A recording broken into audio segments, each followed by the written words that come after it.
মনিতারের সাধারণ প্রশ্নে নিজানার বুকের ভেতরটা কেঁপে উঠল। উত্তর তার কাছে নেই। চারপাশের এই উৎসব দৃষ্টির সামনে তাকে এক মিথ্যা অভিনয়ের আস্তরণ পরে থাকতে হচ্ছে। মনিতার কৌতূহল প্রশ্নের উত্তর যখন সে হাতড়ে বেড়াচ্ছিল, ঠিক তখনই মনিতার ঠোঁটের কোণে প্রসন্ন হাসি ফুটে উঠতে দেখে নিজানা পেছন ফিরে তাকালো। বিস্ময়ে তার চোখের মনি স্থির হয়ে গেল। কলরব ধীর পায়ে বাড়ির ভেতর থেকে বেরিয়ে আসছে। এটা কিভাবে সম্ভব? যে মানুষটা ঘরে ছিল না, যাকে আসার পথে কোথাও দেখা গেল না, সে এভাবে ভেতর থেকে আবির্ভূত হলো কি করে? নিজানা ভাবলো হয়তো রাতে সে অন্য কোনো ঘরে গিয়ে আশ্রয় নিয়েছিল, কিন্তু বাড়ির এত মানুষের ভিড়ে কেউ কি তাকে লক্ষ্য করেনি? কলরব নির্বিকার ভঙ্গিতে গিয়ে বসলো তার বন্ধুদের আড্ডার মাঝে। কিছুক্ষণ বাদে মাঝা অনেকটা জোর করে কায়েফকে টেনে নিয়ে এলেন। কায়েফের অবয়ব দেখে কলরবের বুকের ভেতরটা মোচড় দিয়ে উঠল। এক রাতের ব্যবধানে ছেলেটার স্ত্রী যেন ধুয়ে মুছে গেছে। তাকে দেখে মনে হচ্ছে দীর্ঘদিনের কোনো কাঠিন্য রোগে সে শয্যাশায়ী ছিল। কলরবের সাথে দৃষ্টি বিনিময় হতেই কলরব তড়িৎ গতিতে চোখ সরিয়ে নিল। কুহু ব্যতিব্যস্ত হয়ে জিজ্ঞেস করলো, ভাইয়া কি হয়েছে তোমার? এসেছে নাকি? কায়েফ মৃদু মাথা নাড়ল। শরীরের জ্বরের তপ্ত আঁচ ছিল ঠিকই, তবে তার চেয়েও বেশি ভর করেছিল গত রাতে খাওয়া একগাদা ঘুমের ওষুধের গোছ। চোখের পাতাগুলো যেন পাথরের মতো ভারী হয়ে আসছে। তবুও মাছা তাকে ছাড়েননি। তিনি বললেন, সামান্য একটু জ্বর এসেছে বলে কি ঘরবন্দি হয়ে থাকবে নাকি? যা শোনা, গিয়ে তোর ভাইদের সাথে বস, দেখবি মনটা ভালো লাগবে। মাঝা ভাই বলতে কলরবকে ইশারা করলেন। কলরব একবার মুখ তুলে তাকালো, কিন্তু কায়েব সে আহ্বানে সাড়া দিল কিনা বোঝা গেল না। সে কোনো কথা না বাড়িয়ে কুহুর পাশে চেয়ারটিতে দপ করে বসে পড়ল। মাঝা ছেলের এমন বিমর্ষ আচরণে মনে মনে অবাক হলেও মুখে কিছু বললেন না, বরং তার জন্য খাবারের থালা আনতে চলে গেলেন। খাওয়া শুরু হয়েছে। নিজানা আর চোখে একবার কলরবের দিকে তাকালো। বন্ধুদের সাথে সে বেশ স্বাভাবিক, অথচ কাল রাতে সেই বিধ্বংসী কলরবের সাথে এই মানুষটার কোনো মিল নেই। নিজানা হঠাৎ বিষম খেলো। কায়েফের দৃষ্টি অজান্তেই নিজানার উপর গিয়ে পড়ল। এমন পরক্ষণে তার হৃৎপিণ্ড যেন এই মুহূর্তের জন্য থমকে গেল। লাল রঙের শাড়িতে নিজানা আজ যেন এক মূর্তিমতী বিষাদ সুন্দরী। নাকে ছোট একটি নাকফুল, হাত ভর্তি চুড়ি আর গলায় সরু সোনার হার, সব মিলিয়ে শুভ্র তুলতে তাকে অপার্থিব সুন্দর লাগছে। কায়েব জানে এই সৌন্দর্য দেখার অধিকার তার নেই, এমনকি তাকানোটাও মস্ত বড় অপরাধ। তবুও পোড়া মন মানতে চাইল না, এই স্বাস্থ্য তারই প্রাপ্য ছিল। এই রূপের অর্জ তো তাকে দেওয়ার কথা ছিল, কিন্তু নিয়তি আজ তাকে এক করুণ দর্শকের আসনে বসিয়ে দিয়েছে।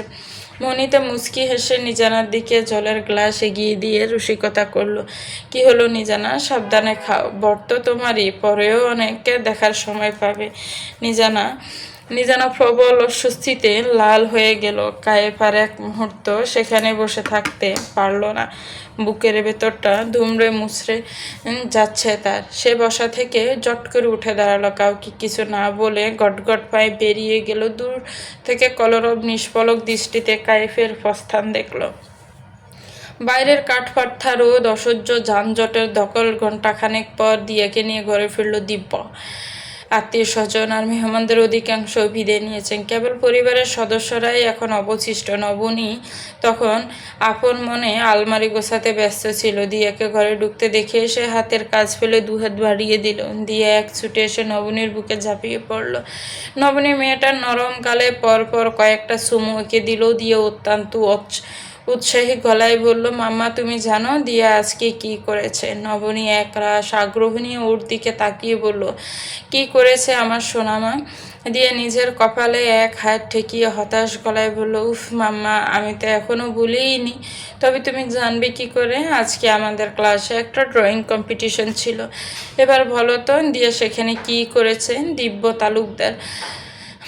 তুমি না বললে মাম্মা তো কিছুই। দিব্য বলল, তুমি না বললে কিছুই তো মামা বুঝতে পারছে না, তুমিই বলে দাও। মুহূর্তে নবনীর নজর গেল দিব্যর দিকে।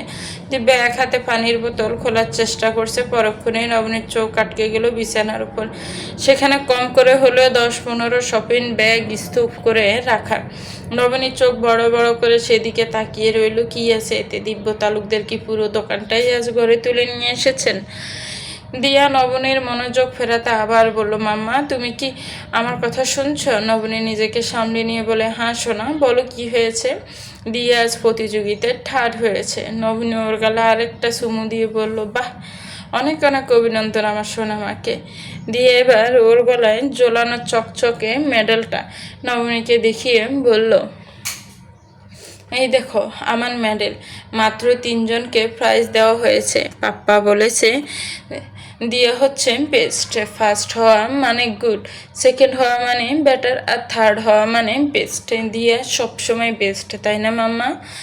নবনীর বিস্ময়ে ভরা চাহনি একবার দিয়ার উপর দিয়ে ঘুরে দিব্যর নির্লিপ্ত মুখের দিকে থমকে গেল।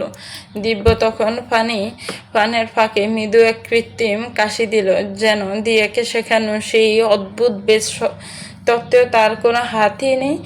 নবীনী শুধু আলতো করে মাথা নেড়ে সাই দিয়ে বলল, হ্যাঁ শোনা, সত্যিই তো।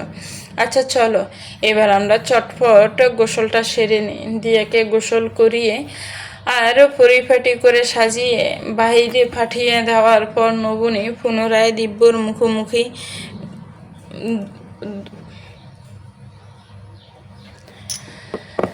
সোফায় আয়েশ করে হেলান দিয়ে বসেছে। মুখে সেদিনের মতো একটা সিট বাক্সা লাগানো, কোলের ওপর ল্যাপটপ রেখে সে গভীর মনোযোগে কাজ করেছে। নবনীকে স্থির হয়ে দাঁড়িয়ে থাকতে দেখে দিব্য বলল, ওখানে এভাবে এর মতো দাঁড়িয়ে আছো কেন? ব্যাগগুলো খুলে দেখো, শাড়িগুলো তোমাদের পছন্দ হয় কিনা। নবনীর কানে শাড়িগুলো শব্দটা ভাসলো। গুলো মানে কি অনেকগুলো? সে দীর্ঘায় দিব্যর সামনে গিয়ে দাঁড়িয়ে গম্ভীর গলায় বলল, দেখুন, জীবনের সব ক্ষেত্রে সবসময় শ্রেষ্ঠ বা বেস্ট হতে হবে এমন কোনো দ্বারাবাধা নিয়ম নেই। আপনি একটা বাচ্চাকে অহেতুক এসব ভুল ধারণা না শেখালেই ভালো করবেন। একজন মানুষ সব বিষয়ে পারদর্শী হবে না, এটাই তো প্রকৃতির স্বাভাবিক নিয়ম। দিয়ার যদি কোনো ক্ষেত্রে খামতি থাকে তবে সেটা ওকে বুঝতে দেওয়া উচিত। তাই বলে এভাবে মিথ্যা সান্ত্বনা দিয়ে ওকে বাস্তবের আড়ালে রাখাটা কি ওর জন্য ক্ষতিকর নয়? দিব্য ল্যাপটপ থেকে নজর না সরিয়ে দিয়ে স্থিরভাবে জবাব দিল, তুমি যখন এখন ওর জীবনে চলে এসেছো তবে তুমিই না হয় ওকে সঠিকটা শিখিয়ে দিও। আসলে আজ ওর মন খুব খারাপ ছিল, ফার্স্ট হতে পারিনি বলে, তাই ওভাবে বলেছি। আজ হয়নি তো কি হয়েছে, কাল ঠিকই হবে। নবনী আর কথা বাড়াতে ইচ্ছে হলো না। এই অটোলার যুক্তিবাদী মানুষটার সাথে তর্ক করা মানে অরণ্যে রোদন। সে দীর্ঘশ্বাস ফেলেই বিছানার উপর রাখা ব্যাগগুলো একে একে খুলতে শুরু করলো। এক মুহূর্তে সে পুরোপুরি হতভম্ব হয়ে গেল। গুনে দেখলো একটা না বা দুটো নয়, পাক্কা 1 ডজন শাড়ি, পাশে রাখা দুটো ব্যাগে দিয়ার জন্য দারুণ সুন্দর দুটো ফ্রক, আর বাকি দুটো ব্যাগ খুলতে একের পর এক চুড়ির বক্স বেরিয়ে আসতে লাগলো। প্রতিটি শাড়ির সাথে রং মিলিয়ে 2 ডজন চুড়ি, ভিন্ন ভিন্ন ডিজাইনও আছে। নবনী বিস্ময়ে বিমূঢ় হয়ে পাথরের মতো দাঁড়িয়ে লইল। অবাক গলায় বলল, আপনি আপনি এসব কি করেছেন? এতগুলো শাড়ি আর এত চুড়ি আনার কোনো মানে হয়? দিব্য শান্ত গলায় বলল, তুমিই তো আমায় বলেছিলে। আমি তো কেবল একটা শাড়ির কথা বলেছিলাম, তুমি চুড়ির কথাও বলেছিলে। নবনী অবাক হয়ে বলল, হ্যাঁ, কিন্তু তাই বলে এতগুলো? নবনীর বিস্ময় কাটছেই না। দিব্য ল্যাপটপ থেকে নজর না সরিয়ে স্থিরভাবে যুক্তি দিল, দেখো নবনী, প্রথমে তো তুমি নির্দিষ্ট করে শাড়ির সংখ্যা বলনি, আর বলেছিলে ম্যাচিং চুড়ি আনতে। এখন আমি যদি কেবল 1 ডজন চুড়ি আনতাম আর পরে তোমার অন্য কোনো শাড়ি পরতে ইচ্ছে হতো, তখন কি হতো? আমি একই কাজ দুবার করতে পছন্দ করি না, তাই একবারে সব ব্যবস্থা করে ফেলেছি। নবনী স্তম্ভিত হয়ে চেয়ে রইল। এই লোকটার অদ্ভুত যুক্তি আর মেপে মেপে বলা কথা তাকে বারবার থমকে দেয়। সে বিড় করে বলল, তাই বলে পুরো দোকান তুলে নিয়ে আসবেন? আপনি তো অহেতুক অপচয় পছন্দও করেন না। এবার দিব্য ল্যাপটপ থেকে চোখ সরিয়ে নবনীর চোখের দিকে তাকালো।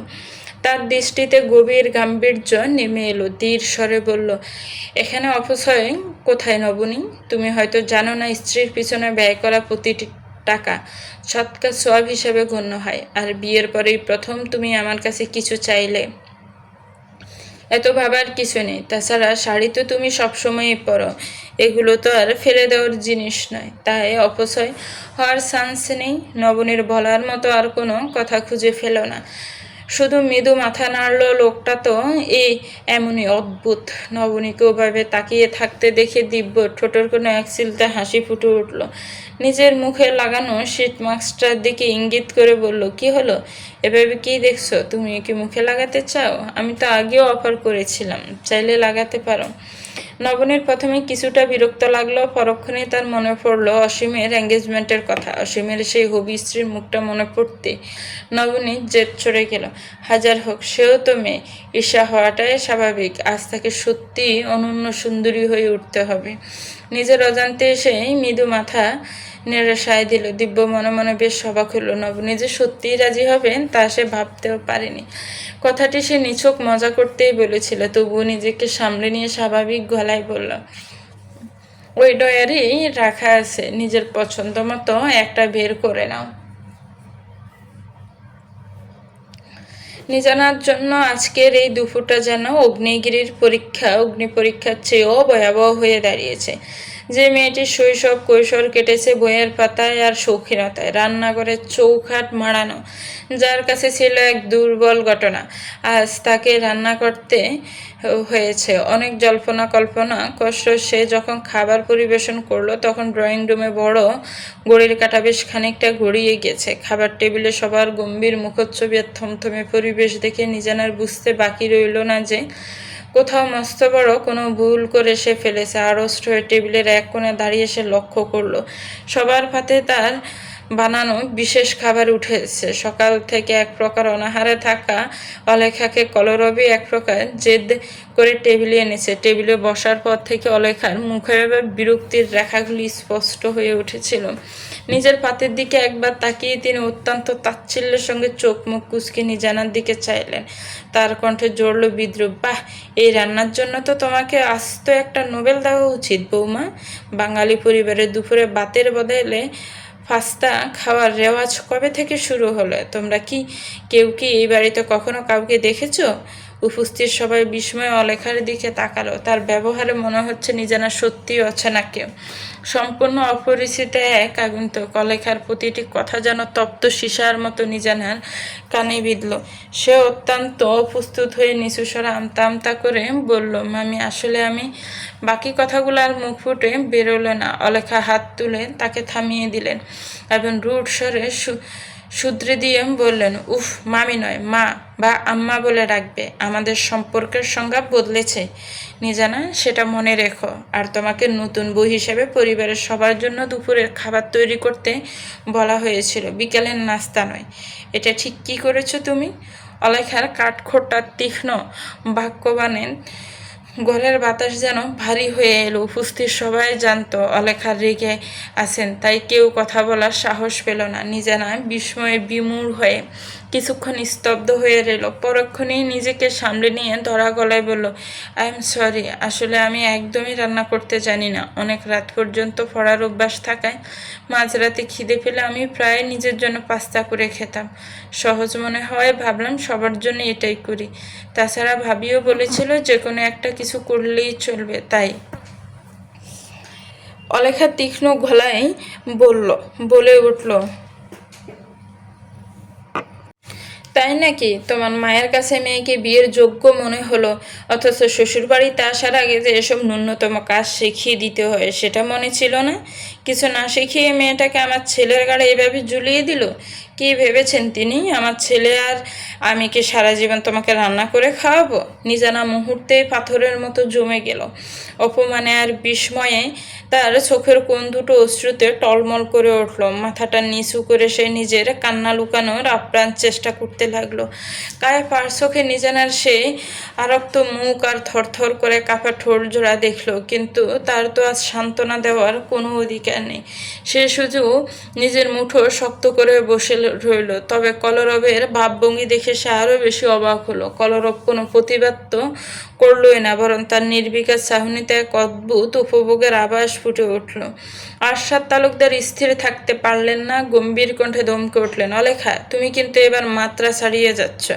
এসব কী ধরনের কথা? একটা মেয়ে রান্নাই জানতে পারে, সময় হলে সব শিখে যাবে। তাছাড়া বাড়ির বউ কিছু একটা রেঁধেছে, সেটাই তো বড় কথা। অলেখা দ্বিগুণ তেজে ফুঁসে উঠলেন, ভাড়া বাড়িটা আসলে তুমি করছো?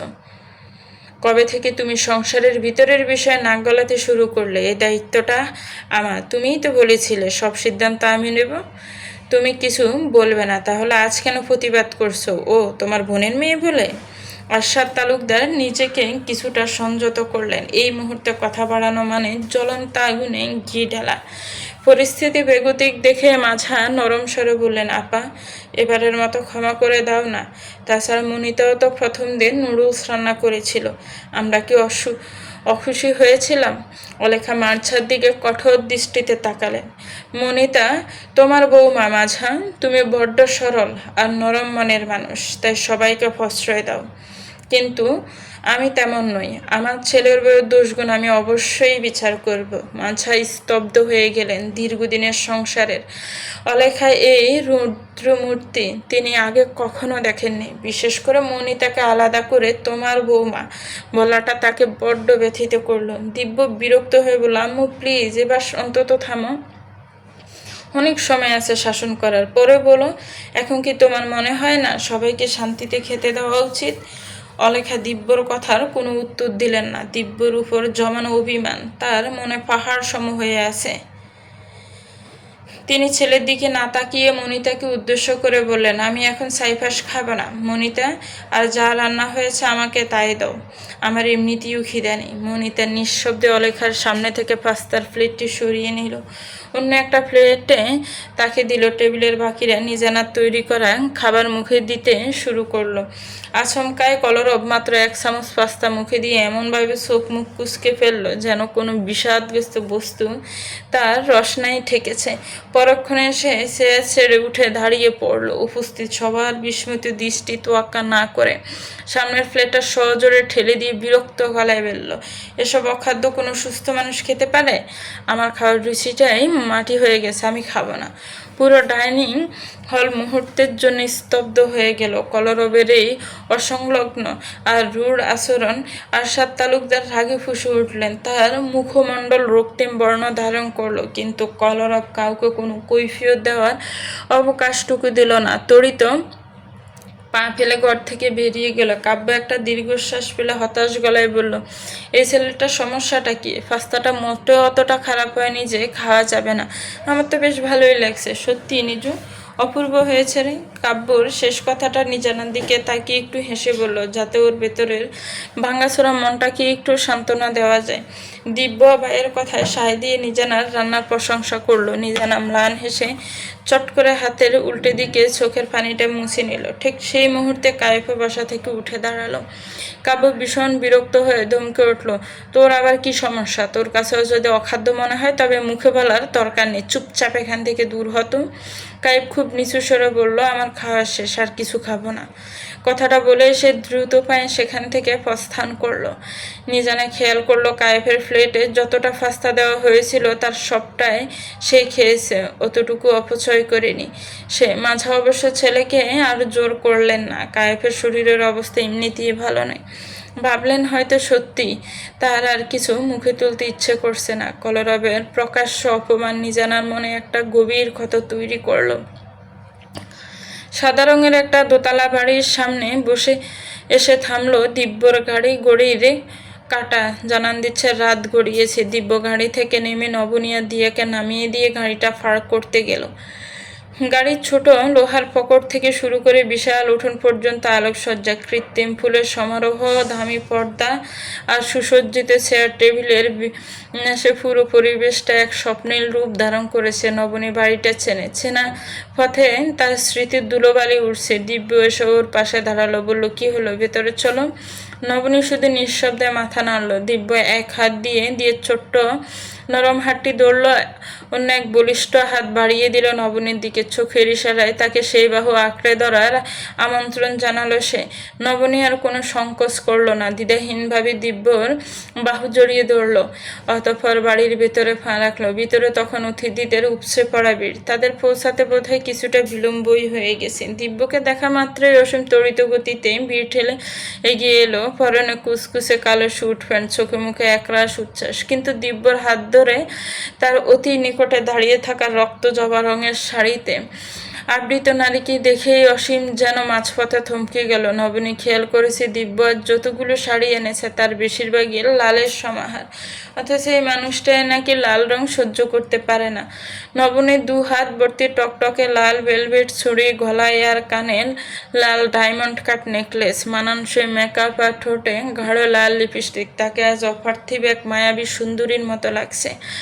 অসীমের বুকের ভেতরটা হঠাৎ এক তীব্র যন্ত্রণায় মুচড়ে উঠল। সামান্য দূরেই দাঁড়িয়ে আছে তার হবু স্ত্রী, সেও আজ লাল পোশাকে সেজেছে, কিন্তু নবনীর সেই দীপ্তিময় সৌন্দর্যের কাছে তার হবু স্ত্রীর রূপ যেন এক নিমিষে ম্লান হয়ে গেল।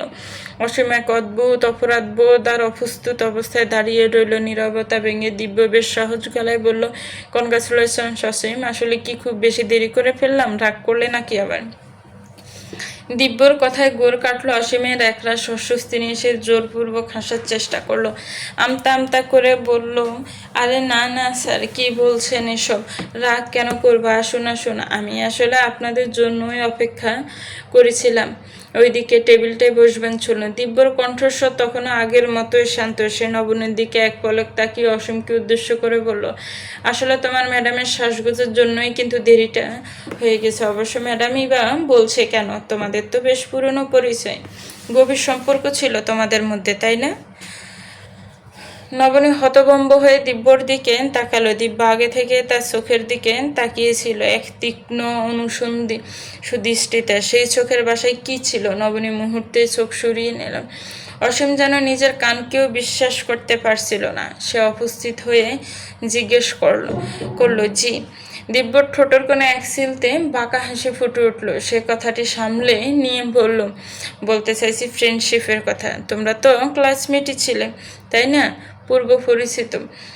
অসীম স্বস্তির নিঃশ্বাস ফেলে জোর করে মাথা নাড়ল। হ্যাঁ স্যার, একদম ঠিক বলেছেন। তাই তো, আসুন বসবেন, চলুন। দিয়া মামনি, চলো শোনা। অসীম দিয়ার হাত ধরে ওদের আগে আগে হাঁটতে শুরু করলো। নবনীর তীক্ষ্ণ নজর অসীমকে অস্বস্তিতে ফেলছে। বুকের ভেতরটা রাগ, ঘৃণা আর এক বিচিত্র আফসোসের মিশ্রণে কুঁকড়ে যাচ্ছে। অসীম তাকে অবজ্ঞা করেছিল, আজ অসীমের সামনে দিব্যর বাহুডোরের রাজকন্যার মতো দাঁড়িয়ে থাকাটা যেন এক মধুর প্রতিশোধ।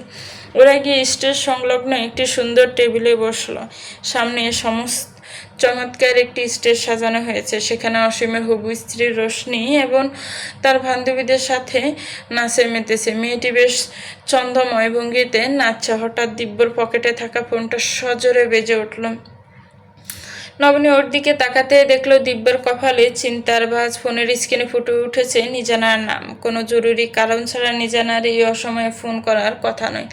চারদিকে উচ্চস্বরে গান চলায়, এখানে কথা বলা অসম্ভব। দিব্য ছেড়ে উঠে দাঁড়িয়ে গম্ভীর গলায় বলল, নবনী, তোমরা একটু বসো, আমি কলটা রিসিভ করে আসছি। মনে হচ্ছে বেশ আর্জেন্ট কিছু। দিয়া মাথা নেড়ে বলল, ওকে পাপ্পা। দিব্য দ্রুত পায়ে পিঠ ঠেলে বাইরের দিকে এগিয়ে গেল। স্টেজ থেকে একটু দূরে একটি বড় টেডি বিয়ারের পোশাক পরা জোকার বাচ্চাদের জাদুকরি সব কষ্ট তার বল গোড়ানের খেলা দেখাচ্ছে। চারদিকে শিশুদের খিলখিল হাসিতে ভরে উঠেছে। দিয়ে সেই জাদুর মায়ায় আটকে গিয়ে 2 চোখ বড় বড় করে সেদিকে চেয়ে থাকলো। সে নবনীর কাছে আবদার করে বলল, মাম্মা, আমিও একটু কাছে গিয়ে দেখবো সবাই কত মজা করে খেলছে। জায়গাটা নবনীর দৃষ্টিসীমার মধ্যে, খুব একটা দূরে নয়। নবনী হাসি মুখে সম্মতি দিয়ে প্রজাপতির মতো ডানা মেলে সেদিকে উড়ে গেল যেন। অন্য বাচ্চাদের ভিড়ে মিশে গিয়েও সেও খেলায় মেতে উঠল। নবনী দূর থেকে হাত নেড়ে ওকে সাহস দিচ্ছিল। একেই বুঝি মেঘ না চাইতেই বৃষ্টি বলে, তাই না নবনী? খুব চেনা অথচ বিষাক্ত এক কণ্ঠস্বর আচমকা কানে আসতে নবনী চমকে ফিরে তাকালো। অসীম দাঁড়িয়ে আছে ঠিক ওর পেছনে। তার ঠোঁটের কোণে লেপ্টে আছে এক কুৎসিত বিদ্রুপাত্মক হাসি। নবনী বিরক্তিতে কুঁচকে যাওয়া গলায় ছোট করে বলল, মানে? অসীম একটা তাচ্ছিল্যের হাসি হেসে ধীর পায়ে নবনীর পাশে এসে দাঁড়ালো। আর চোখে দুরন্ত দিয়ে রেন্তিকে তাকিয়ে বলল, বিয়ে না করে এক বাচ্চার মা। বিষয়টা আসলে বেশ হাস্যকর, তাই না নবনী? তুমি কি ছিলে, আর আজ যে কি হয়ে গেছে? সবাই কি তবে টাকার মায়া?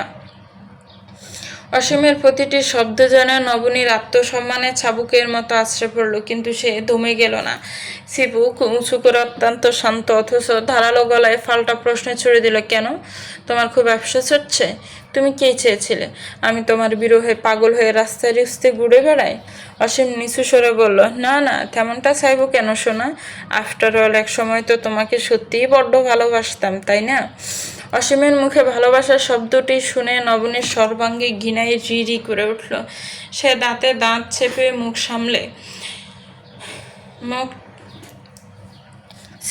বলল, মুখ সামলে কথা বলো অসীম। কার সাথে কথা বলছো? সেই হিতাহিত জ্ঞানটুকু কি হারিয়ে ফেলেছ? তুমি এখন একজন বিবাহিত নারীর সামনে দাঁড়িয়ে আছো, ভুলে যেও না। অসীম কুৎসিত হেসে বলল, ভেবে চিন্তেই বলছি বেবি। তোমার সো কোল্ড সুগার ডেডি, ও সরি, ধুলাবাই থেকে স্বামী হওয়া লোকটাকে কি তোমার পুরনো প্রেমিকের গল্প বলেছ?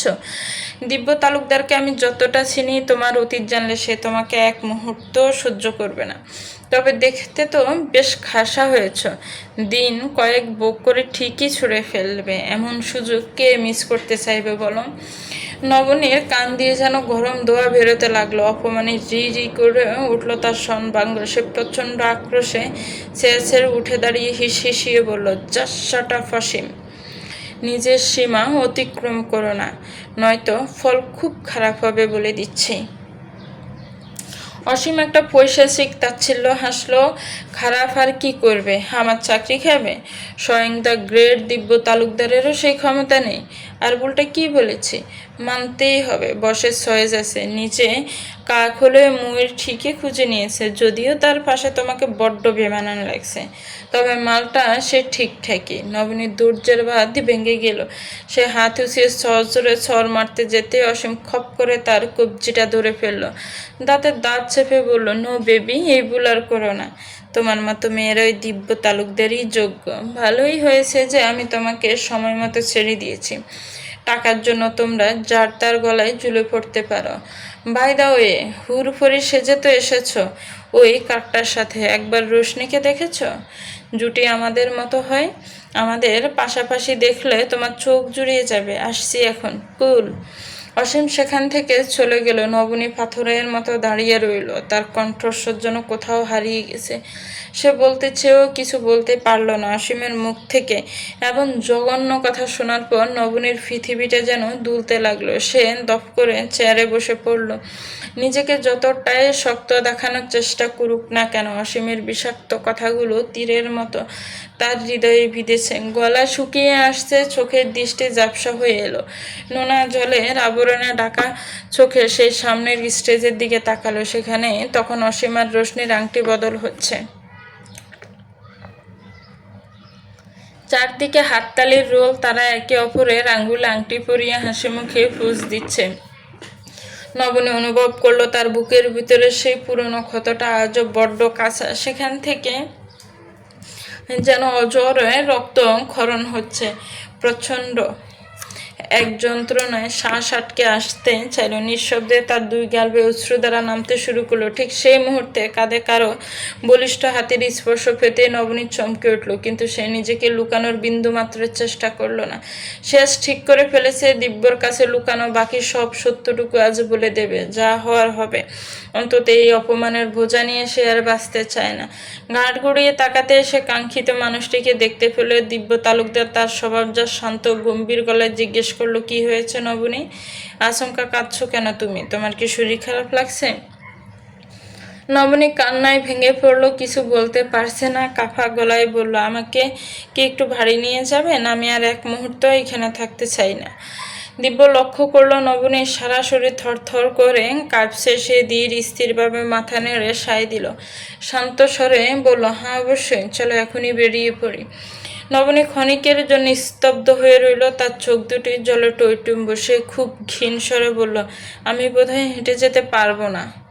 দিব্য কিছুটা অবাক হয়ে ভ্রু কুঁচকাল। এমন অদ্ভুত কথার মানে কি নবনী? আমরা কি এখানে হেঁটে এসেছি নাকি? গাড়িতে গেটের বাইরেই রাখা আছে। আমি ওই গাড়ি পর্যন্তই যাওয়ার কথাই বলছি। আপনি কি আমাকে কোলে তুলে নিতে পারবেন না? দিব্য যেন আকাশ থেকে পড়ল। নবনীর মতো আত্মসম্মানী আর লাজুক একটা মেয়ে এমন কথা বলতে পারে? তা তার কল্পনার অতীত। বিস্ময়ে বিমূঢ় হয়ে সে জিজ্ঞেস করলো, মজা করছো নবনী? আমি দিয়াকে নিয়ে আসছি। নবনী একরোখা ভঙ্গিতে ধরা গলায় বলল, আমি বিন্দুমাত্র মজা করছি না। দিব্য কয়েক ফলক নবনীর চোখের দিকে স্থির দৃষ্টিতে তাকিয়ে রইল। একটা দীর্ঘশ্বাস ফেলে মৃদুস্বরে বলল, ওকে, ব্যাস সেইটুকুই। ফলক ফেলতে নবনী নিজেকে আবিষ্কার করলো দিব্যর বলিষ্ঠ বাহুডোরে। দিব্য তাকে অতি সহজে ফাজাকলো করে তুলে নিল। নবনী দু হাতে দিব্যর গলা জড়িয়ে ধরল। তার ঠোঁট কাঁপছে অনবরত, যেন কিছু একটা বলার জন্য ছটফট করছে। দিব্য শান্ত গলায় জিজ্ঞেস করলো, আর কিছু কি বলতে চাও? নবনী দিব্য চোখের দিকে তাকিয়ে আলতো করে মাথা নাড়ল। একটু সময় নিয়ে বলল,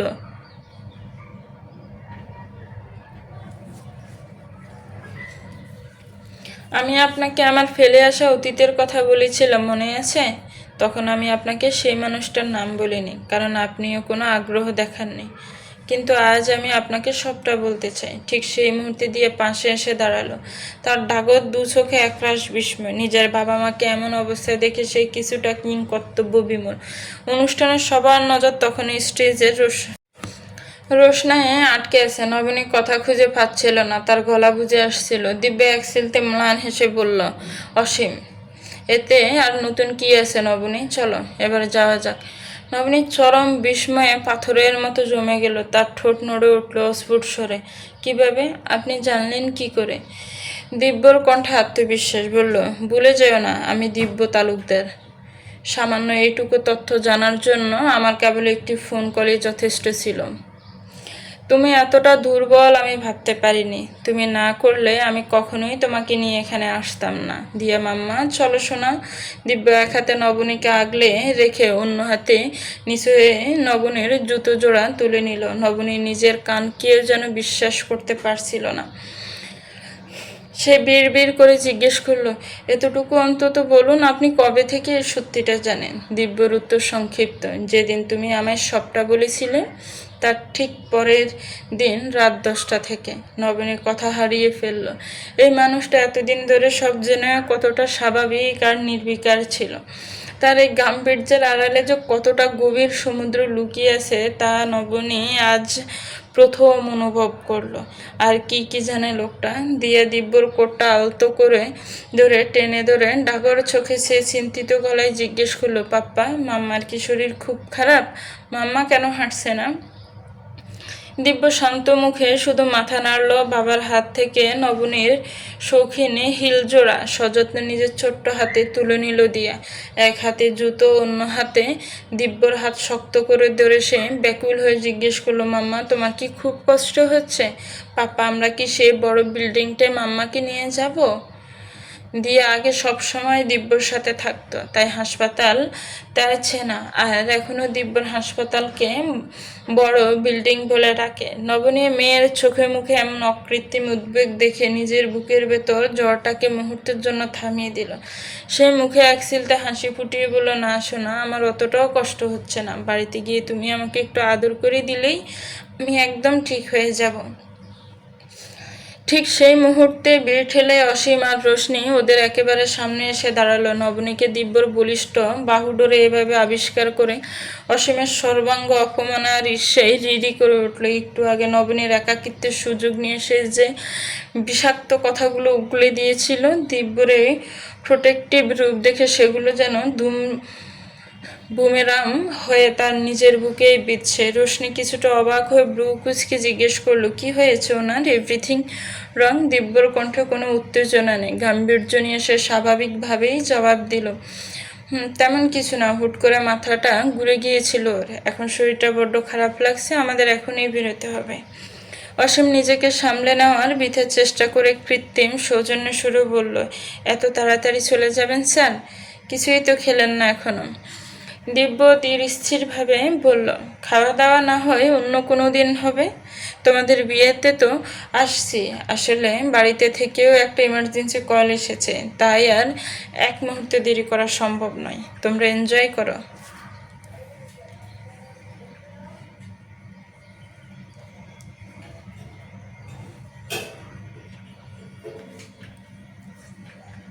দিব্যর ইমার্জেন্সি বিষয়টা অসীমের কাছে অজুহাতে লাগলো। অজুহাত আর নবনীকে আগলে রাখার ভঙ্গিটা অসীমের সামনে একটা রূঢ় বার্তা পৌঁছে দিল। তার সামান্য ধারণা হলো সে যতই ছোটোখাটো আঘাতই করুক না কেন, নবনী এখন একটা আশ্রয় আছে যেখানে তার পৌঁছানো অসম্ভব। দিব্য আর এক সেকেন্ডও সেখানে না দাঁড়িয়ে নবনীকে নিয়ে পার্কিং লটের দিকে পা বাড়ালো, এক হাত দিয়ে দিয়ার হাতটা ধরে। দিয়া তার ছোট্ট কদমে বাবা মায়ের সাথে হাঁটতে লাগলো। নবনী অবাক হয়ে দেখল এই বেপরোয়া লোকটাকে, এতগুলো মানুষকে পরোয়া করলো না। নবনীর নেহাত ছেলে মানুষই করে নেওয়া পরীক্ষায় দিব্য তালুকদার 100-তে 100। নিজেনা নিজের ঘরের ভেতর অস্থিরভাবে পায়চারি করছে। নিয়ম মাফিক বিয়ের পর আজ বিকেলের দিকে কলরব আর নিজেনা তাদের পৈতৃক বাড়িতে অর্থাৎ কান্তাসাদের ওখানে এসেছিল। সাথে কুহু আছে, কিন্তু সন্ধ্যার অন্ধকার নামার আগেই কলরব কাউকে কিছু না বলে হুট করে কোথাও বেরিয়ে গেল। ঘড়ির কাঁটা এখন আর রাত 10টার গজ ছুঁইছে, অথচ কলরবের কোনো পাত্তা নেই। নিজেনা বারবার তার নাম্বারে ডায়াল করছে, কিন্তু প্রতিবারই সে এক যান্ত্রিক কণ্ঠস্বর জানিয়ে দিচ্ছে ফোনটি বর্তমানে বন্ধ। আন্তাসা কলরবের এমন দায়িত্ব জ্ঞানহীন আচরণে রীতিমতো দিশেহারা হয়ে পড়েছেন। পরিস্থিতি ক্রমশ স্বাভাবিক ঠেকলে নিজেনা বাধ্য হয়ে দিব্যকে ফোন করে সবটা জানায়। নিজেনা জানানোর কাছে গিয়ে অন্ধকারের দিকে অপলক তাকিয়ে রইল, মনে মনে এক বিষাক্ত তিক্ততা দানা বাঁধছে। যদি এটা তার বাবার বাড়ি না হতো, যদি এখানে তার পরিবারের সম্মান জড়িত না থাকতো, তবে কলরব নামক এই মানুষটাকে গোল্লাই গেলেও বোধহয় নিজেনা কোনোদিন তার খোঁজ করার প্রয়োজন মনে করতো না। কিন্তু এখন সে এক অদৃশ্য শিকলে বন্দী।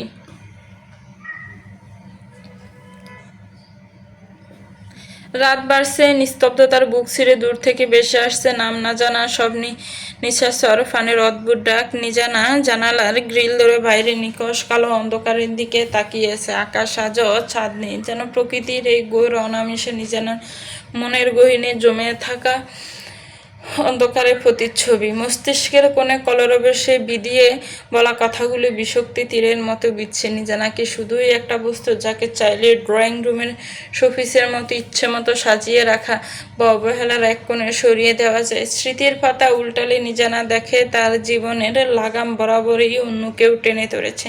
কী পোশাক পরবে, কার সঙ্গে কথা বলবে, এমনকি খাবারের তালিকায় কী থাকবে, কতটা থাকবে, সবাই ছিল এক অদৃশ্য নিয়মের শৃঙ্খলে বন্দী। বাকি বন্ধুদের মতো হুট করে বিকেলের আকাশে ডানা মেলা তার কোনোদিন হয়ে ওঠেনি। এক তো কাল সব মুখ বুঝে সয়ে নিল, এবার ভেতরে অভিমানটা আগ্নেয়গিরির লাভার মতো ফুটছে। যে সম্পর্কের কোনো ভিত্তি নেই, সেখানে কলরবের মনে অন্য কেউ আছে, সেই সত্যটা যেন কেন তাকে অনিশ্চিত গন্তব্যে ঠেলে দেওয়া হলো। মায়ের ওপর জমে থাকা এক পাহাড় সমান অভিমান তাকে পাথর করে দিয়েছে। বাবার মুখ চেয়ে এখানে এলেও নিজানা মনে মনে প্রতিজ্ঞা করেছে আন্তাসার সাথে সে আর কথা বলবে না। যেখানে অনুভূতির কোনো মূল্য নেই, সেখানে অভিযোগ করে আর কি লাভ। আন্তাসা হয়তো ভাবছেন তিনি মেয়ের জন্য সঠিক সিদ্ধান্ত নিয়েছেন, কিন্তু নিজানা ভাবছে অন্য কথা, ভালোবাসা আর সম্মানহীন এই অদ্ভুত সম্পর্কের শেষ কোথায়। শূন্যতার হাহাকারে অজান্তেই দুফোঁটা তপ্ত অশ্রু গাল বেয়ে চিবুকে এসে থমকে দাঁড়ালো। কাঁপা হাতে সে আবার ফোনটা হাতে তুলে নিল। কলবরের নাম্বারটা ডায়াল করতে সে যান্ত্রিক কণ্ঠস্বর বেশি আসলো, সংযোগ দেওয়া সম্ভব নয়। ছেলেটা এত উগ্র কেন? নিজানা অন্তত লোকসমাজ স্বাভাবিক থাকার অভিনয়টুকু চালিয়ে যাচ্ছে, তবে কলরব কেন সব ছিন্ন ভিন্ন করে দিচ্ছে? হঠাৎই একটা তীব্র ভয় নিজানাকে ভাবিয়ে তুলল। ছেলেটা রাগের মাথায় নিজের কোনো ক্ষতি করে বসবে না তো? অনুষ্ঠান স্থল থেকে বের হওয়ার পর থেকে এত অদ্ভুত আড়ষ্টতায় নবনীকে আষ্টে পিষ্টে জড়িয়ে ধরেছে। মনের কোণে বারবার সেই মুহূর্তটা ফিরে আসছে। অত লোকের সামনে, অতগুলো উৎসুক চোখের সামনে সে নিচে থেকে তাকে কোলে নেওয়ার কথা বলেছিল। ভাবতে লজ্জায় কুঁকড়ে যাচ্ছে সে। মনে হচ্ছে পায়ের নিচের মাটি দুভাগ হয়ে যেত, তবে অনায়াসে সে অতলে নিজেকে লুকিয়ে ফেলত। বিপরীতে দিব্য চেহারা যেন পাথরের খোদাই করা এক নিষ্প্রিয় মূর্তি। ভাবলেছেন বাসায় ফিরে নবনী দীর্ঘ সময় নিয়ে শাওয়ার নিল। শরীরে পানির দ্বারায় মনের সব দ্বিধা ধুয়ে ফেলার বৃথা চেষ্টা। ওয়াশরুম থেকে বের হতেই দেখলো দিয়া খাটের উপর পা ঝুলিয়ে বসে আছে, ছোট্ট মুখখানিতে চিন্তার গাঢ় ছায়া। নবনী সিক্ত ছুলে এগিয়ে গিয়ে নরম স্বরে শুধালো, কি হয়েছে সোনা? তোমাকে এমন চিন্তিত দেখাচ্ছে কেন? দিয়া জটফট করে উঠে দাঁড়ালো। নবনীর কোমরের সমান উচ্চতা তার খাটে থাকায় কিছুটা সমতায় আসলো। ভঙ্গিমাটা বেশ গাম্ভীর্যপূর্ণ। নিজের ছোট্ট দু হাত কোমরে বেঁধে প্রশ্ন করলো, তোমার আর কষ্ট হচ্ছে না তো মাম্মা? নবনী হাসলো, চুলে তোয়ালে জড়িয়ে মাথা নেড়ে আশ্বস্ত করলো তাকে। মুহূর্তে দিয়া হাত বাড়িয়ে আবদার করলো, তোয়ালেটা আমাকে দাও তো। নবনী কিছুটা অবাক হয়ে বলল, এটা তো বেজা সোনা, তুমি এটা নিয়ে কি করবেন? দাও না প্লিজ মামা। এমন আদুরে গলার আবদার অগ্রাহ্য করার সাধ্য নবনীর নেই। সে তোয়ালেটা ওর হাতে তুলে দিল।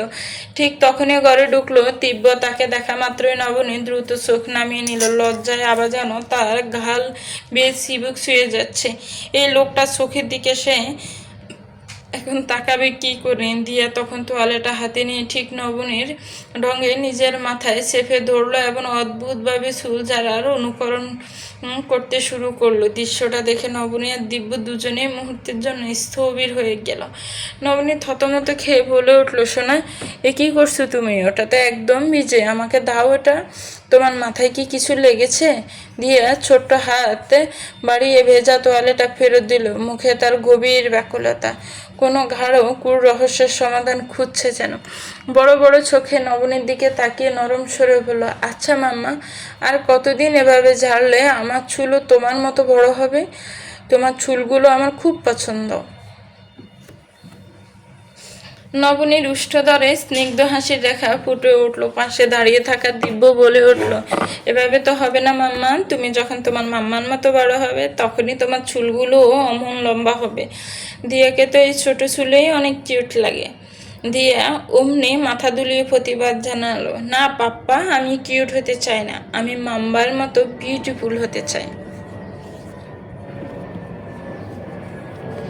নবনী মৃদু হেসে দিয়াকে কোলে তুলে নিয়ে তার দুই গালে স্নেহের পরশ রেখে দিল। আদুরে গলায় বলল, তুমি তো মাম্মার চেয়েও বেশি বিউটিফুল সোনা, তুমি জানো না? দিয়া ইজ দ্য বেস্ট। কথাটা শেষ করে অবচেতন মনে নবনীর দৃষ্টি গিয়ে পড়লো দিব্যের উপর। দেখলো দিব্যর চোখে মুখে এক অদ্ভুত কুটিল কৌতুক। সে সোফার দিকে এগোতে এগোতে গলার স্বরে কিছুটা বিদ্রুপ মিশিয়ে বলল, কেউ একজন তো আমায় জ্ঞান দিচ্ছিল যে বাচ্চাদের সামনে এসব বলা ঠিক নয়। এখন দেখছি সেই মানুষটাই একই কাজ করছে। সেই কেউটা কি ঠিক কে বলো তো? নবনী ঠোঁট টিপে হাসলো। লোকটা ইগো আকাশচুম্বী। সে ঘাড় ঘুরিয়ে দেখলো দিব্য ল্যাপটপ নিয়ে বসেছে। রাত তো কম হয়নি, এই অসময়ে লোকটা কি কাজ নিয়ে রাত জাগবে? নবনী আর কথা না বাড়িয়ে দিয়াকে পাশে নিয়ে শুয়ে পড়লো। দীর্ঘক্ষণ ধরে রূপকথা নানা প্রশ্নের উত্তর দিতে দিতে একসময় দিয়ে ঘুমের রাজ্যে তলিয়ে গেল। শুয়ে থাকা অবস্থাতে নবনীর নজর গেল দিব্যর দিকে। ল্যাপটপের স্ক্রিনে তার পূর্ণ মনোযোগ। পরনে একটা হালকা সবুজ রঙের টি শার্ট, চুলগুলো বরাবরের মতোই গোছানো। এই হেয়ার স্টাইলটা যেন ওকে দারুণ মানায়। হঠাৎ নবনীর মনে হলো, সে কি তবে এক দৃষ্টি লোকটাকে দেখছে? পরক্ষণে নিজের মনকে সান্ত্বনা দিল, একে তো কোনো দোষ নেই, বরং তার অধিকার আছে। দিব্য চিন্তাভাবনা, রুচি আর পরিস্থিতি সব সামলানোর ক্ষমতা নবনীকে বারবার মুগ্ধ করে। বিয়ের পর থেকে প্রতিটি পদক্ষেপ সে নবনীকে অবাক করে দিয়েছে, বিস্মিত করেছে বলতে হয়। লোকটার মানসিকতা ভীষণ সুন্দর।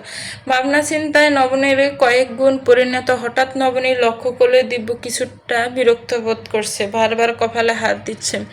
নবনী বিছানা ছেড়ে উঠে দাঁড়ালো। ধীর পায়ে দিব্যর সামনে গিয়ে দাঁড়াতে সে একবার চোখ তুলে তাকালো। পরক্ষণে আবার ল্যাপটপে দৃষ্টি নিবদ্ধ করে যান্ত্রিক স্বরে শুধালো, কিছু বলতে চাও? নবনীর বুকটা দক করে উঠল। সেই ছেনা গম্ভীর কণ্ঠস্বর, শীতলতা মেশানো। দিব্য কি তবে রেগে আছে, নাকি সুপ্ত কোনো অভিমান তাকে ঘিরে ধরেছে?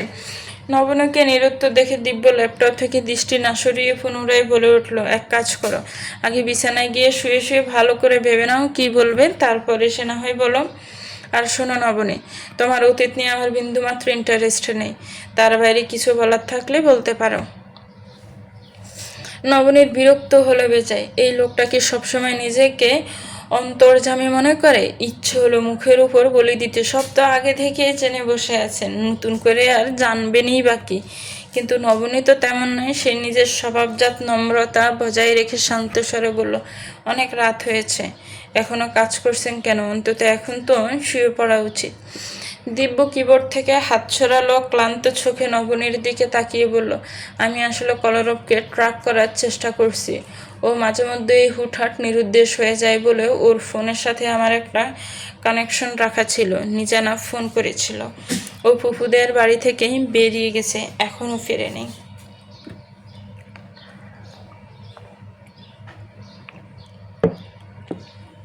নবনী অবাক হয়ে বলে ফেলল, কিন্তু ভাইয়াকে তো বাড়িতে দেখলাম না।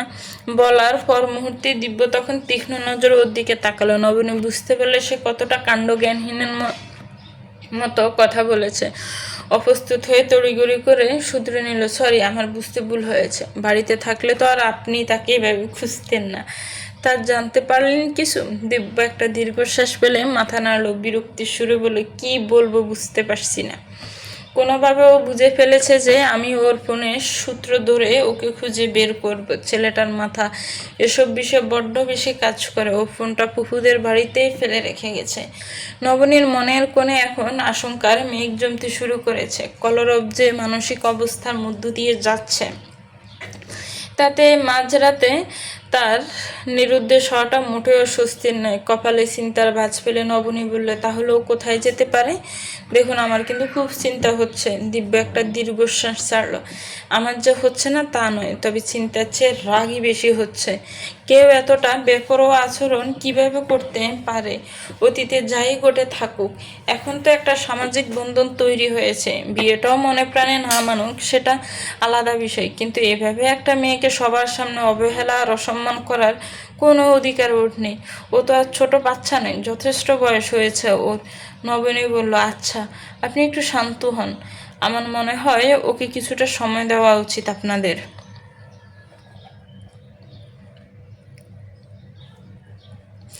দিব্য আর কোনো উত্তর দিল না। পুনরায় বাম হাতটা কপালে চেপে ধরল। নবনী লক্ষ্য করলো যন্ত্রণায় তার ব্রু যুগল কুঁচকে আছে। সে আন্দাজ করে শুধালো, আপনার কি খুব মাথা ব্যথা করছে? দিব্য সামান্য মাথা নেড়ে সায় দিল। নবনী বলল, যদি খুব জরুরি কাজে না থাকে তবে এখন ল্যাপটপটা বন্ধ করে শুয়ে পড়ুন, আমি মলম বের করে দিচ্ছি। এভাবে স্ক্রিনের দিকে তাকিয়ে থাকলে মাথা ব্যথাটা আরও বাড়বে। দিব্য আর বিরক্তি করলো না, ক্লান্ত শরীরে উঠে দাঁড়িয়ে ল্যাপটপটা বন্ধ করলো। ধীর পায়ে খাটের দিকে এগোতে এগোতে বিড়বিড় করে বলল, আমার পরিচিত ওর সব কটা বন্ধুকে মেসেজ দিয়েছে, কিন্তু কেউ ওর হদিশ দিতে পারলো না। আব্বুকে এখনও কিছু জানায়নি। জানি না পুফি এতক্ষণে বাড়িতে ফোন করে সব বলে দিয়েছে কিনা। কি এক আফত বলো তো। উফ, মাথাটা মনে হচ্ছে দুভাগ হয়ে যাচ্ছে। নবনী মাথা নাড়ল। দিব্য খাটে গিয়ে বসার পর সে ড্রয়ার থেকে মলমটা বের করে আনলো। ধীর পদে ওর সামনে গিয়ে দাঁড়িয়ে নরম গলায় প্রশ্ন করলো, ওষুধ খাবেন কি একটা? দিব্য আলতো করে মাথা নাড়ল। নবনী খানিকক্ষণ দ্বিধা নিয়ে স্থির দাঁড়িয়ে রইল, অতঃপর বলল, আপনি চাইলে আমি একটু মেসেজ করে দিতে পারি। দিব্যের নিষ্প্রভ দৃষ্টি কয়েক পলক নবনীর মুখে থমকে রইল, তারপর নিঃশব্দে সম্মতি জানিয়ে মাথা হেলান দোলান সে। নবনী মেন সুইচ টিপে ঘরের উজ্জ্বল আলোটা নিভিয়ে দিয়ে ডিম লাইট নীলছে আবার সরিয়ে দিল। অতঃপর বিছানায় পা তুলে বসতে দিব্য দৃঢ়স্বরে শুধালো, মাইন্ড না করলে আমি শুয়ে পড়ি? নবনী চট করে চোখ তুলে চাইল। দিব্যর গভীর চোখের মণি দুটো যেন ওর সত্তাকে খুঁটিয়ে দেখছে। সহসা কোনো উত্তর খুঁজে পেল না নবনী। এক অজানা আড়ষ্টতায় তার কণ্ঠনালী রুদ্ধ হয়ে এলো। তাকে নিরুত্তর দেখে দিব্য পুনরায় বলল, আচ্ছা ঠিক আছে, মলমটা আমাকে দাও, আমি নিজেই লাগিয়ে নিচ্ছি। নবনীর গোড় কাটলো। সে তড়িঘড়ি করে বলে উঠল, না না, আমি মাইন্ড করব না এতে। আর এমন কি? দিব্য আর কোনো বাক্য ব্যয় করল না, কিন্তু তার পরবর্তী পদক্ষেপের জন্য নবনী মোটেও প্রস্তুত ছিল না। সে দীর্ঘ নবনীর কোলের ওপর মাথা রেখে শুয়ে পড়ল। আচমকে সান্নিধ্যে নবনীর পুরো শরীর কেঁপে উঠল।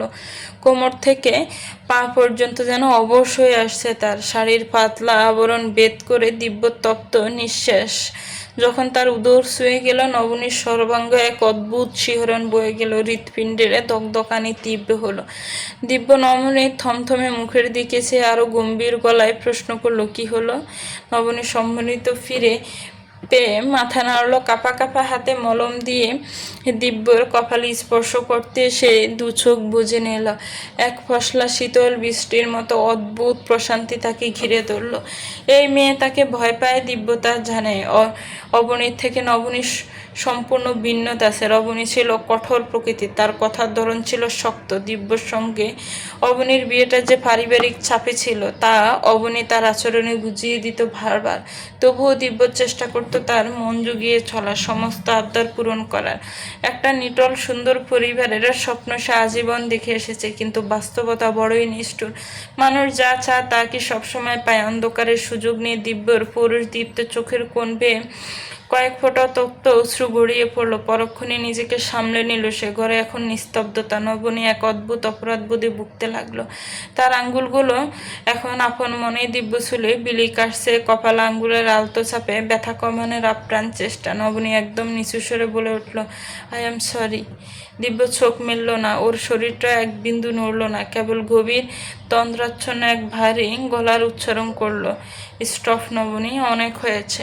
নবনী ধমল না, ধীর স্থির কণ্ঠে বাধা দিয়ে বলল, আজ আমাকে বলতে দিন, না বললে আমার ভেতরে এক অদ্ভুত অস্বস্তি থেকে যাবে। দিব্য এবার একদম নিশ্চুপ হয়ে গেল। নবনী একটা দীর্ঘশ্বাস টেনে নিজেকে গুছিয়ে নিল। তারপর স্পষ্ট স্বরে বলতে শুরু করলো, আমার জীবনে আপনি আর দিয়া ছাড়া বর্তমানে আর কারোর বিন্দুমাত্র অস্তিত্ব নেই। অতীতকে আমি অনেক আগেই ধুলোবালি মাখা কোনো পুরনো ডায়েরির মতো পেছনে ফেলে এসেছি। আমি ভাবতাম আমি বুঝি ভীষণ শক্ত মনের মানুষ, কিন্তু আজ উপলব্ধি করলাম আমি আসলে তেমনটা নই। মনের উপর কার নিয়ন্ত্রণ থাকে বলুন? তবে বিশ্বাস করুন, অসীম বিয়ে করছে বলে আমি কাঁদিনি। আমার কান্নার কারণটা ছিল সম্পূর্ণ অন্য। এখন আপনি যদি আমায় বিশ্বাস না করেন তবে আমার আর কিছু করার নেই। কিন্তু নবনীর কথার মাঝপথে দিব্য বলল, কিন্তু কি? নবনী এক মুহূর্তের জন্য থেমে গেল। কিন্তু আমি মনে প্রাণে চাই আপনি অন্তত আমাকে বিশ্বাস করুন। আমি তোমাকে বিশ্বাস করি নবনী। নবনীর বিস্ময়ের সীমা রইল না। সেই স্তব্ধ হয়ে মানুষটা শান্ত মুখ পানে চেয়ে রইল, কত অবলীলায়, কত সহজভাবে কথাটা বলে দিল লোকটা। তার কি উচিত ছিল না একটু সন্দেহ করা? অন্তত একটা প্রশ্ন তো ছুড়ে দিতে পারত। তবে কাঁদছিলে কেন? কেন কোনো কৈফিয়ত না সে এত বড় একটা আস্থার কথা কিভাবে বলে দিল সে? নবনী যখন গভীর চিন্তার সাগরে হাবুডুবু খাচ্ছে, ঠিক তখন নিঝুম ঘরের আফসানি লালোয় তার অগোচরে দিব্য তালুকদারের উষ্ঠদয় এক সিলতে রহস্যময় কিন্তু তৃপ্তির হাসি ফুটে উঠল। বিছানায় উপুর হয়ে শুয়ে আছে কলরব, উদম ঘা তার। এলোমেলো চুলে তপ্ত রোদেলা ঝিলিক দিচ্ছে, কারো অনবরত এবং কর্কশ কণ্ঠের ডাকাডাকিতে ওর গভীর ঘুমে ব্যাঘাত ঘটছে। যন্ত্রণায় মুহূর্তে চোখ মুখ কুঁচকে ফেলল সে। কণ্ঠস্বরটা চিনতে পারার পর বিরক্তির মাত্রাটা যেন কয়েক গুণ বেড়ে গেল। আধে ঘুমে থেকে ছড়া গলায় ধমক দিয়ে উঠল কলরব, সমস্যা কি তোর শান্ত? সকাল সকাল মেয়ে মানুষের মতো এমন চিচি করছিস কেন? শান্তর বিরক্তি আবার চরম পর্যায়ে পৌঁছালো। বন্ধুর এমন নির্লজ্জ উক্তিতে কপালে ভাঁজ ফেলে একটা বিশ্রী গালি গিলে ফেললো সে। দাঁতে দাঁত চেপে জবাব দিল, শালা বলে কি না সকাল, বেলা এখন 11টা বাজে, তুই কি আঙ্কেলের হাতে আজ খুন হতে চাস? কথাটা কানে যেতে কলরবের নেশাগ্রস্ত মস্তিষ্ক যেন বৈদ্যুতিক শক খেলো। মুহূর্তের মধ্যেই বিছানায় দৌড় পড়িয়ে উঠে বসল সে। ওর এমন আচমকি ক্লাপে শান্ত আর সামনে দাঁড়িয়ে থাকা অভিক দুজনেই চমকে উঠল। কালকে স্মৃতিগুলো একে একে মনের পর্দায় বেশি উঠছে। ইরার সঙ্গে দেখা করার তীব্র তাড়নায় ফুফুদের বাড়ি থেকে ঝড়ের বেগে বেরিয়ে গিয়েছিল সে। দেখাও হয়েছিল, কিন্তু যা জানতে পারলো তা সহ্য করার ক্ষমতা ওর ছিল না। সেই যন্ত্রণার দহন সইতে না পেরে শান্তর আশ্রয় নিয়েছিল। শান্ত, অভিক আর কলরব মিলে মদ্যপানও করেছিল কাল রাতে। তবে কলরব নিজের উপর নিয়ন্ত্রণ হারিয়ে আকণ্ঠ ডুবেছিল নেশায়। অতঃপর বন্ধুর বাড়িতে অগৌর ঘুমিয়ে পড়েছিল। কিন্তু বর্তমানে পরিস্থিতির ভয়াবহতা উপলব্ধি করতেই কলরবের মাথায় যেন আকাশ ভেঙে পড়ল।